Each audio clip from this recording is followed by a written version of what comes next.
So today I am having coffee with our beloved Ram Gopal Verma ji. He is a warrior to many youth icon. Jesus touching my life literally. How a person having a 15 to 14 years of addiction. We know addiction. Yeah. So I can write a book on cigarette. I can write, as I said, I am a PhD holder on cigarette. I know very well about it, but God touched my life, sir. So we are also having a positive opinion on Jesus Christ. So I just felt to share. But God came to this world for sinners. I cry for your soul.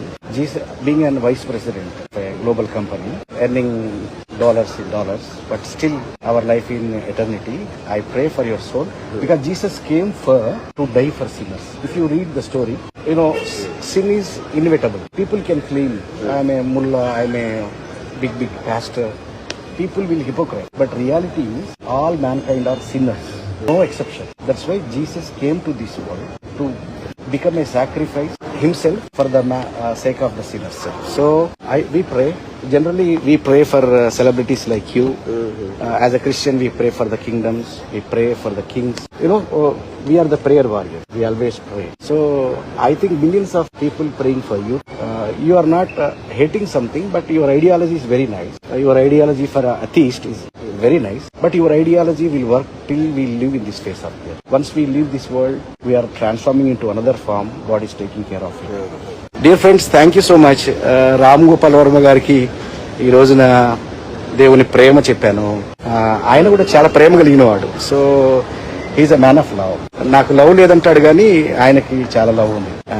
We are once upon a time I'm watching movies, so many movies. But నా story మీకు చెప్పాను, Jesus ఎలా నా జీవితాన్ని turn చేశాడు. ఆమె anti Christian and anti Muslim before that. I'm like RSS Mohan Bhagwat లాంటి అభిప్రాయం కలిగిన వ్యక్తిని. I literally hate Jesus Christ కానీ, వెస్ట్రన్ పీపుల్ కానీ, వెస్ట్రన్ కంట్రీస్ కానీ. ఎందుకంటే ఇండియాని బ్రిటిషర్లు పరిపాలించారు, మహమ్మదీలు పరిపాలించారు. చిరంజీవి సినిమా చూస్తే కోహినూర్ వజ్రం ఎత్తికెళ్ళారని ఉంటుంది దాంట్లో. When Jesus touch my life, it's like a spiritual river. Sir నిజంగా నా జీవితంలో ఎన్నో ఆనందాలు పొందిన జీసస్ నా మీదకు వచ్చినప్పుడు, జీసస్ క్రైస్ట్ స్పిరిట్ నా మీదకు వచ్చినప్పుడు అది ఒక అత్యద్భుతమైన ఆనందం సార్. మీరు చాలా ఆనందించారు జీవితంలో. మీరు కూడా యేసు ప్రభువు ద్వారా మీరు ఆనందించాలని నేను కోరుకుంటున్నాను సార్. మరి ఒకవేళ దేవుని ఎప్పుడన్నా నమ్మాల్సి వస్తే బెస్ట్ దేవుడు ఎవరని చూస్తాను. బెస్ట్ దేవుడు నాకు బెస్ట్ అంటే ఏ విధంగా? దేవుళ్ళ యాక్సెస్ అందరికీ ఉంటుంది కాబట్టి అప్పుడు నేను జీసస్ క్రైస్ట్ తెస్తాను. ఎందుకంటే అమెరికా అందరికన్నా బలమైన దేశం ఎకనామికల్ గా, మైట్ వైజ్ గా. అంటే which means Jesus Christ is working better అన్న ఫీలింగ్. పెద్ద యాక్సెస్ ఉంటే శుభ్రంగా క్రిస్టియానిటీ కూర్చొని అక్కడికి వెళ్ళిపోతాను. అంతే అంటారు.